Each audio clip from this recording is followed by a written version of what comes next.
الأمم المتحدة لمراقبة الهدنة أن يلقي كلمة.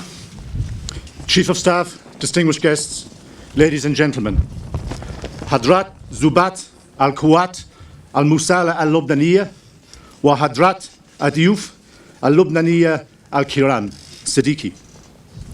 It is with some honour and quite an amount of sadness that I speak before you here today.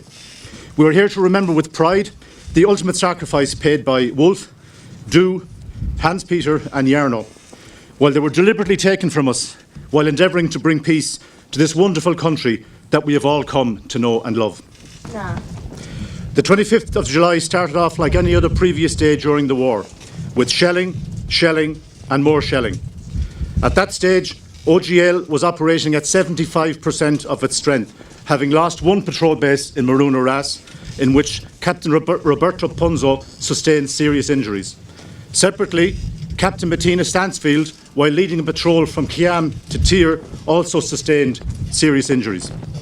However, July the 25th was somewhat different for Wolf, Du, Hans-Peter and Jarno, as the area around the patrol base, and indeed inside in the patrol base, was subject to 3 distinct waves of shelling and air attacks, hitting around and inside the patrol base.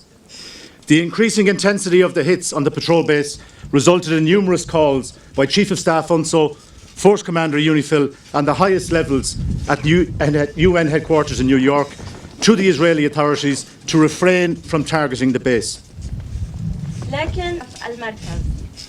Eventually, after one bout of shelling, which ended in a report from the patrol base which stated, "We have received 4 artillery shells into the patrol base and an aerial bomb which was danger close. The gym and the garage are demolished. The shelter door is damaged. The patrol base is no longer operational." The decision was made that the patrol base be evacuated, but due to the high level of kinetic activity in the area that evening, the evacuation would be conducted in daylight at 0700 the next morning. This message was conveyed to the UNMOs in patrol base Khiam, and both themselves and ourselves were all looking forward to this happening. Tragically, we lost communications with the patrol base soon after, and a rescue mission was launched by Indibat.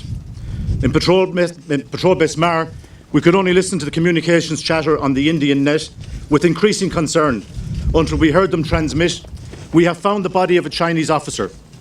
3 bodies were recovered that night, and it would be sometime later during the ceasefire that we would recover the remains of our 4th colleague. ولكن وبشكل مأساوي وبعد فترة الرابعة. I recall this so that everyone is fully aware of the events. Not just Cynthia, Wolf's wife, who was bravely returned for the 2nd time to where her husband lost his life. Not just to the 28 UNMOs who were here in 2006 and have returned to pay the respect.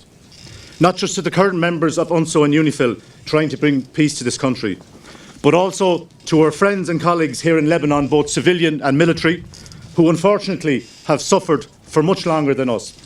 Hallowed ground, where international blood was spilled and mixed with Lebanese blood, where too many people have paid the ultimate sacrifice.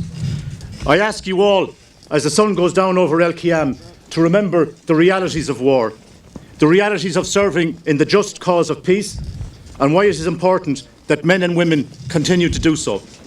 Rest in peace, my friends.